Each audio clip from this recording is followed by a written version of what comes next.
Dentro do horário regimental, nós vamos dar início à 24ª sessão ordinária do Grupo de Câmara do Direito Público do Tribunal de Justiça do Estado de Pernambuco, pedindo a Deus que nos ajude, que nos ilumine, para que possamos prestar uma boa jurisdição ao povo de Pernambuco. Senhores, eu tenho em mão a ata da 23ª sessão ordinária deste grupo de câmaras. Eu indago a Vossas Excelências se há algum reparo a ser feito na mesma. Em não havendo, eu declaro a mesma devidamente aprovada e rubricando e assinando a última folha, eu passo a mão da senhora secretária. Tal como pactuado nas nossas reuniões administrativas, eu inicio indagando se há feitos fora de pauta para julgamento. Desembargador Márcio, você tem processo fora da pauta? Desembargador Evandro, você tem processo fora da pauta? Não. Desembargador Rafael, você tem processo fora da pauta? Não. Desembargador André também não tem. Desembargador Jorge Américo, você tem processo fora da pauta? Não. Desembargador Itamar Pereira, você tem processo fora da pauta? Não. Desembargador Eurico de Barro Corrêa tem processo fora da pauta? Obviamente não. Desembargador Bandeira de Melo, você tem processo fora da pauta? Não. Desembargador Ricardo Pé Barreto? Tem. A palavra está com Vossa Excelência para anunciar, relatar, proferir voto e proclamar o resultado. Eu agradeço, presidente. O primeiro deles é o agravo regimental no mandado de segurança 334-237, dígito 8. Agravante é o secretário de Saúde do Estado. Agravado é uma criança que obteve o fornecimento da placa lâmina pediátrica 3,5 milímetros para tratamento de osteotomia femoral. Eu estou mantendo a decisão liminar, negando provimento ao agravo regimental. O eminente relator nega provimento ao agravo regimental. A matéria está em discussão. Há alguma divergência? Em não havendo, eu proclamo essa decisão, unanimidade de votos, negado provimento ao agravo regimental, termo do voto do relator. Palavra volta a Vossa Excelência. Eu agradeço, presidente. O seguinte também é um agravo regimental no mandado de segurança 335679, dígito 0. Agravante é o secretário de Saúde do Estado, agravado Rudimar Paulino da Silva. Também relativo ao fornecimento do medicamento Sinacal 7, 30 miligramas. Eu estou também ratificando a liminar que deferi e negando provimento ao agravo regimental. Pelas razões apontadas, o relator nega provimento ao regimental. Há alguma divergência? Proclamação, unanimidade de votos, negado provimento ao agravo regimental, termo do voto do relator. Ainda tem, desembargador? Tem um. Palavra da Vossa Excelência. Embargo de declaração na ação rescisória 323-171, dígito 8, embargantes Diogo Augusto Albuquerque Barbosa e outros, embargado é o Estado de Pernambuco. Senhor presidente, demais pares, senhor procurador, o caso de fundo é aquela questão dos 40% de acertos, aonde a ação foi julgada improcedente, o tribunal ratificou a improcedência da ação, negou provimento ao recurso, houve a ação rescisória, ela foi a unanimidade de votos julgada improcedente e as partes entram com embargo de declaração com bem umas 50 laudas, querendo revisitar tudo novamente. Eu nego provimento aos embargos de declaração. O relator rejeita os aclaratórios. Em discussão, sem divergência, proclama esta decisão, unanimidade de voto, rejeitados, aclaratório, termo de voto do relator. Desembargador Fernando Sequeira, realmente Vossa Excelência não tem fora da pauta e eu também não tenho. Então, entre os adiados, o número 1 não tem condições de julgamento, porque foi suspenso aguardando o pronunciamento da Corte Especial. O número 2 tem um pedido de Cumaru. Há um pedido de vista do desembargador Itamar Pereira, ou do desembargador Bandeira de Melo. Há condições? Não há condições. O número 3 é um mandado de segurança, onde há um pedido de vista do desembargador André Guimarães. Há condições, desembargador? Também não. Ficam para a próxima sessão, portanto. Então, vamos entrar em julgamento da pauta. aqueles que estão em condições de serem julgados. Não são lá muitos,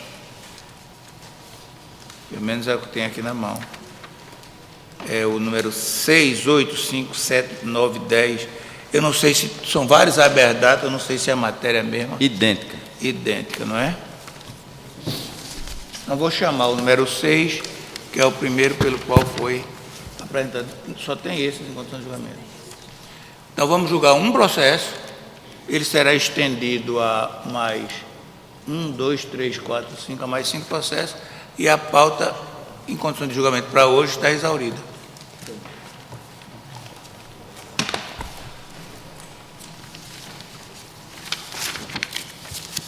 Processo número 6, habeas data 33-15066, aqui autuado em 24 de março de 2014. O impetrante é Carlos Piranci Caetano de Oliveira, seu advogado é Ricardo César Lima de Vasconcelos, o impetrado é o comando-geral da Polícia Militar do Estado de Pernambuco, o procurador é Tiago Arraes de Alencar Noronha e outros. Pelo Ministério Público oficiou a doutora Maria Helena Nunes Lira, relatoria do desembargador Ricardo Oliveira Paz Barreto, a quem passa a palavra.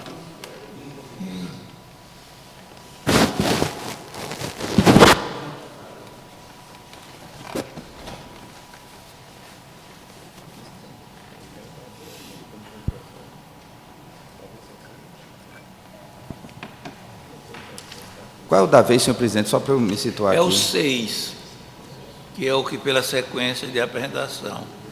332, 290... 331, 506, dígito 6. Os votos estão vindo porque eu acho que colocaram na pasta errada. Mas eu tenho condições de fazer o resumo e farei a leitura do relatório.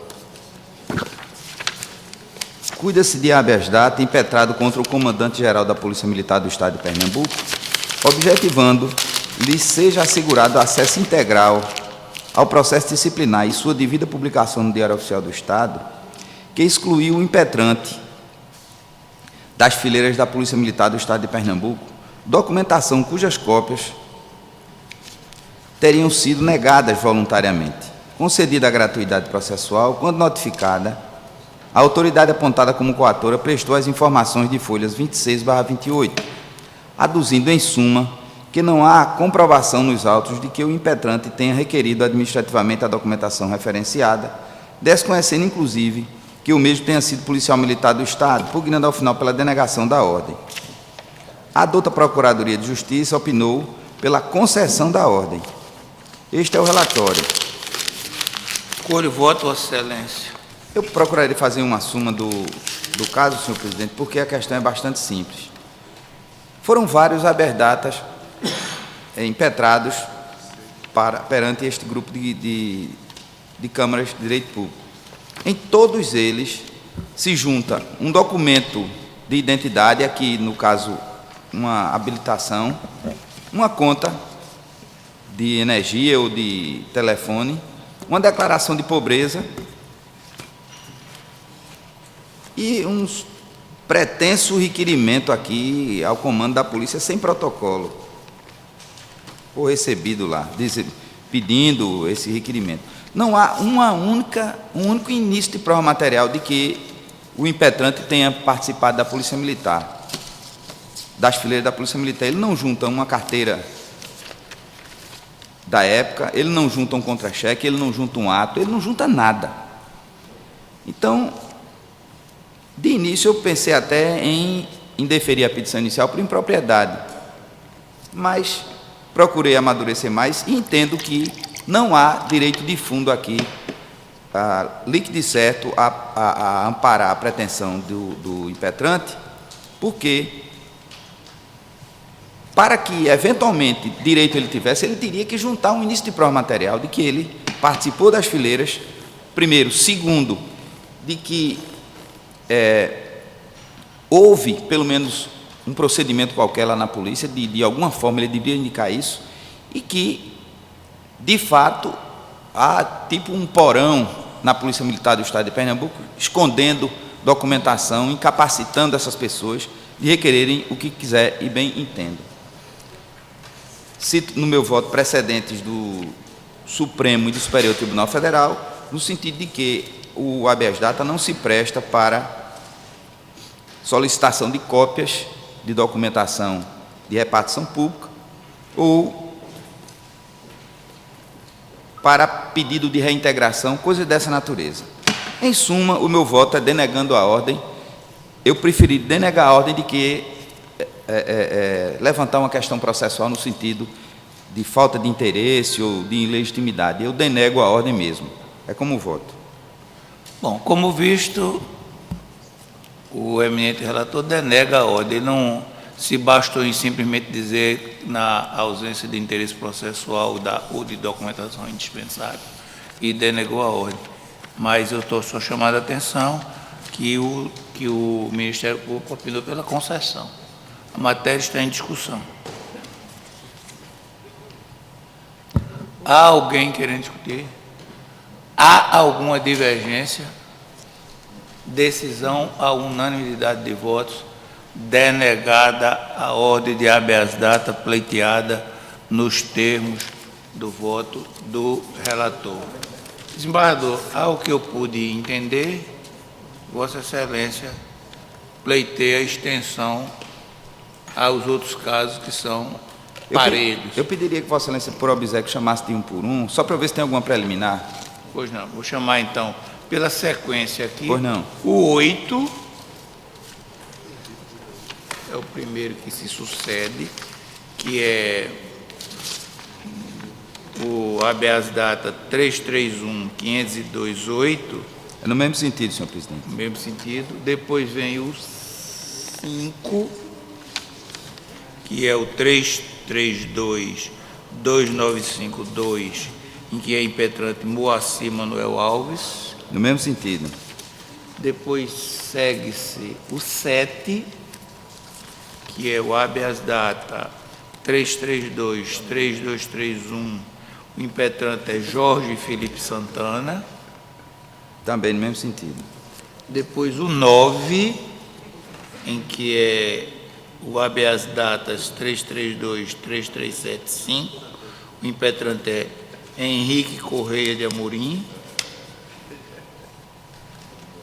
Também, senhor presidente.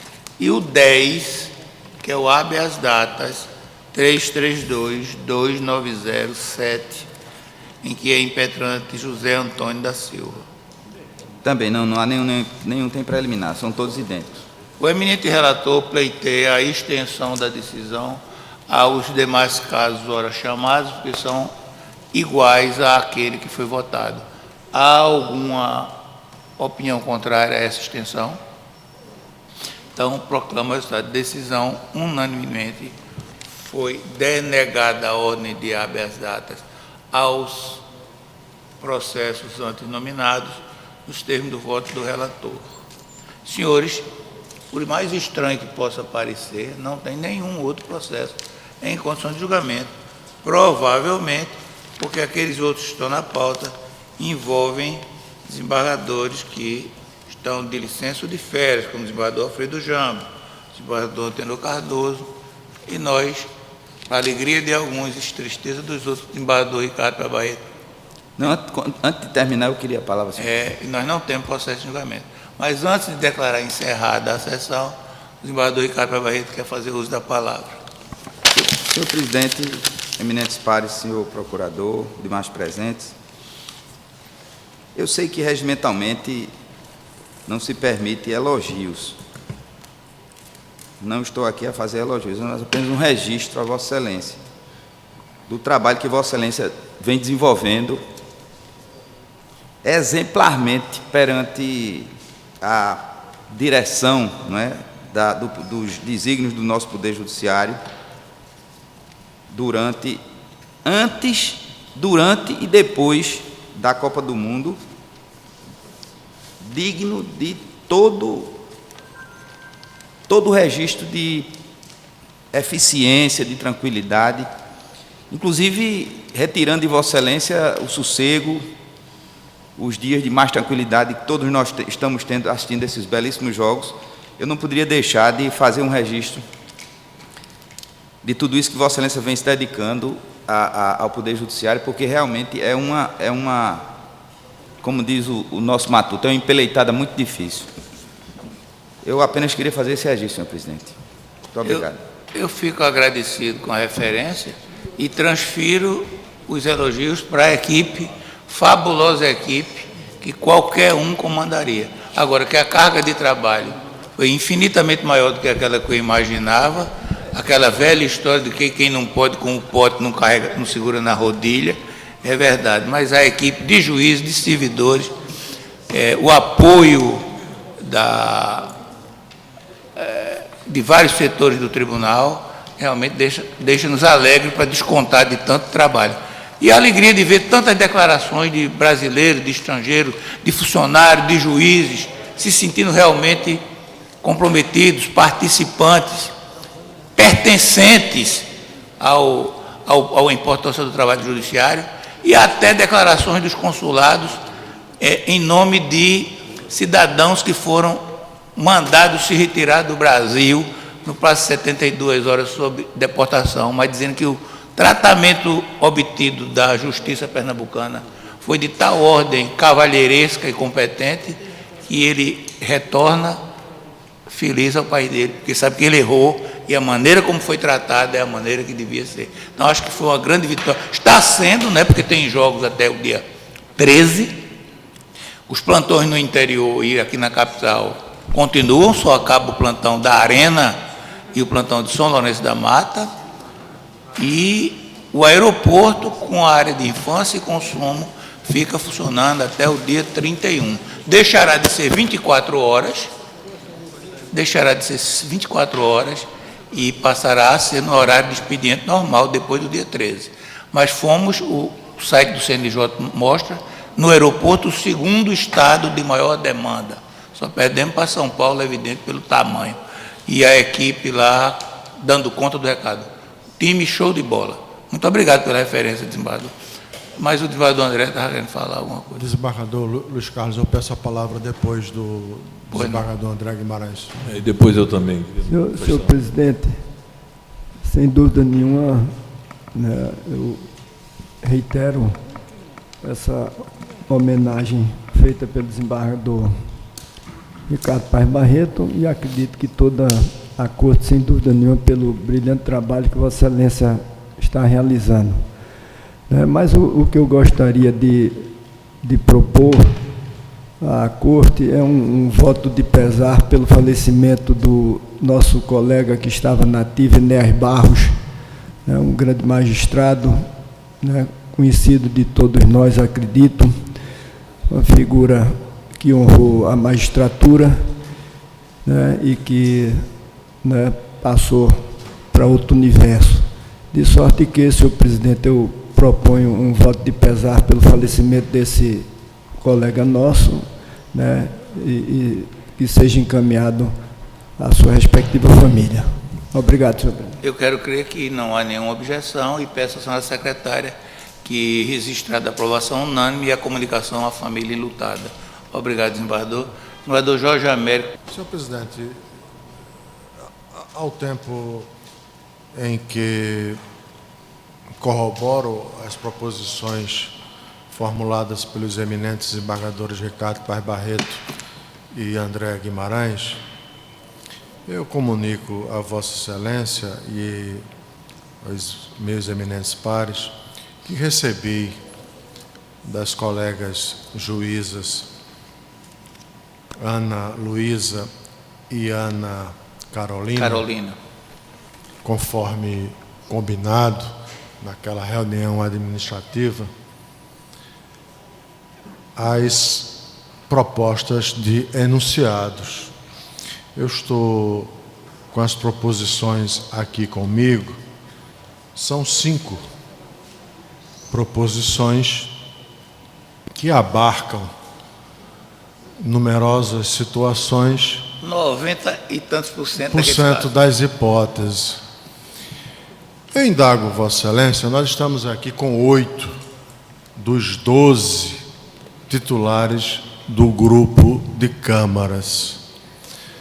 Eu indago de Vossa Excelência, ouvido o plenário, se nós poderíamos aproveitar o tempo que sobra para discutirmos essas proposições.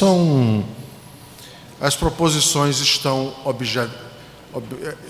bem objetivas na última folha e antes elas estão todas fundamentadas. Eu as li, todas estão bem elaboradas, bem escritas, bem fundamentadas. Eu estou de acordo com todas elas. Acredito que isso vai permitir uma baixa extraordinária, significativa no acervo das varas de execução fiscal da capital. Portanto, voltando ao ponto anterior, indago de Vossa Excelência, se seria o caso de nós aproveitarmos esse tempo, meia hora, para discutirmos essas proposições, são 5, aprovarmos ou não todas elas, comunicarmos às juízas e com isso nós permitiríamos que elas avançassem desde já no trabalho, ou então distribuiríamos as propostas para discutirmos na próxima quarta-feira. Eu submeto a Vossa Excelência o tema para discussão em plenário. Obrigado, desembargador. Eu vou me posicionar para que a gente possa ouvir o colegiado, com algumas premissas que me parecem são fundamentais. A primeira é que o fato de ter 4 aqui, que não são integrantes originários do colegiado, em nada altera a situação. Estão aqui em plenitude do exercício judicante, iguais aos que titulares são. Portanto, aptos a votarem.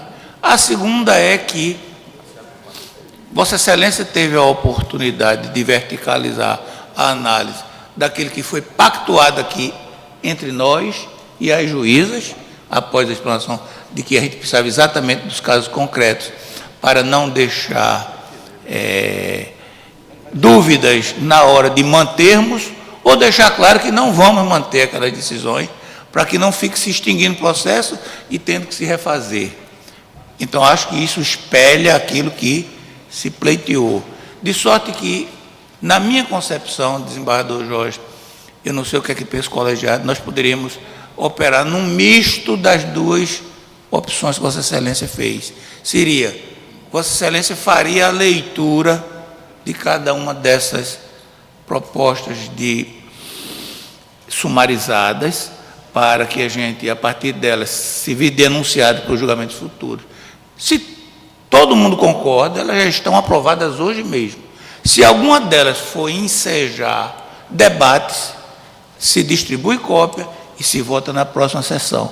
Então, a gente poderia operar porque aquilo que for óbvio lulante, é óbvio lulante, aprova-se. Aquilo que, como dizia Nelson Rodrigues, são os óbvios que não ululam, é melhor deixar para a semana. Não sei se seria mais prudente fazer isso. Desembargador Paes Barreto. Porque tem algumas, desembargador Ricardo Paes Barreto, tem algumas que são tão objetivas, que não há nem como discordar delas. Porque dizem respeito a períodos em que, por exemplo, não havia convênio. Aí, como admitir a validade e eficácia de um despacho inicial por chancela, quando não havia convênio autorizando a chancela. Quando não havia convênio. A chancela eletrônica. Eu, só para fazer a seguinte ponderação, desembargador Jorge, Vossa Excelência tem toda a razão, isso operacionaliza nosso trabalho, racionaliza.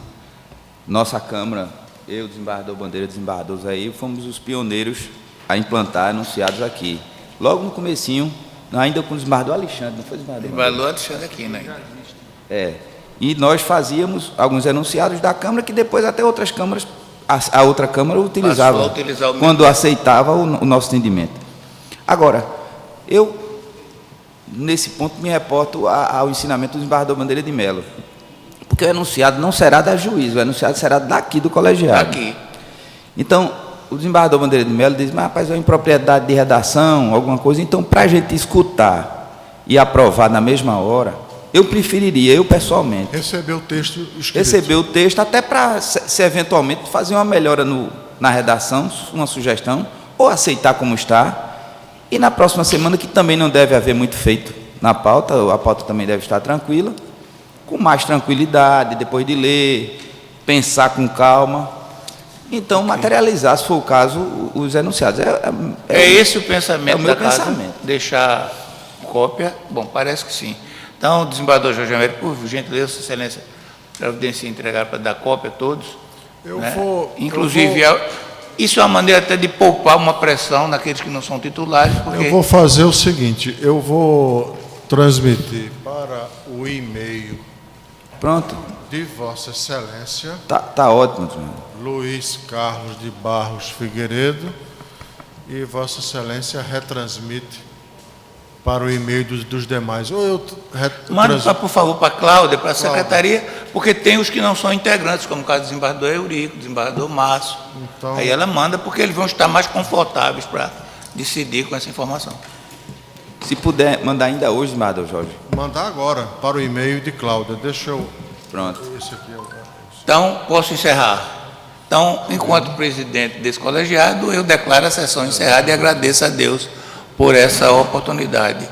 E na ausência do presidente da AMEP, eu declaro encerrada também a transmissão da TV AMEP, agradecendo a esse serviço público prestado por aquela instituição, especialmente agradecendo ao nosso amigo Fernando Leite, né, o nosso cineasta, que mais uma vez está aqui nos ajudando. Desembargador Eurico Barboeira, vou dar a palavra. Não veio somente para me endossar o que foi dito pelo desembargador Ricardo Paes Barreto, porque eu tive a oportunidade de ir à Arena Pernambuco e sobre das notícias de alguns problemas que aconteceram, mas foram resolvidos rapidamente e realmente parabenizar a Vossa Excelência pelo profícuo trabalho pioneiro, embora a Copa do Mundo só vá haver um aqui no Brasil, é a segunda vez, mas parabenizar a Vossa Excelência. E o voto de pesar, que já estava pensando em deixar aqui registrado, o desembargador André Guimarães já fez pioneiramente, mas eu amanhã na minha Câmara, eu vou, como presidente, vou registrar realmente, porque Enéas Barros trabalhou conosco, o desembargador Ricardo Paes Barreto, na época do saudoso desembargador Itamar Pereira, na corregedoria, e uma pessoa muito chegada, assim, muito próximo nosso. Aqui eu lamento muito e endosso aqui os votos de pesar, que eu quero deixar registrado nessa oportunidade. Obrigado. Então, encerrada está a sessão. Boa tarde a todos.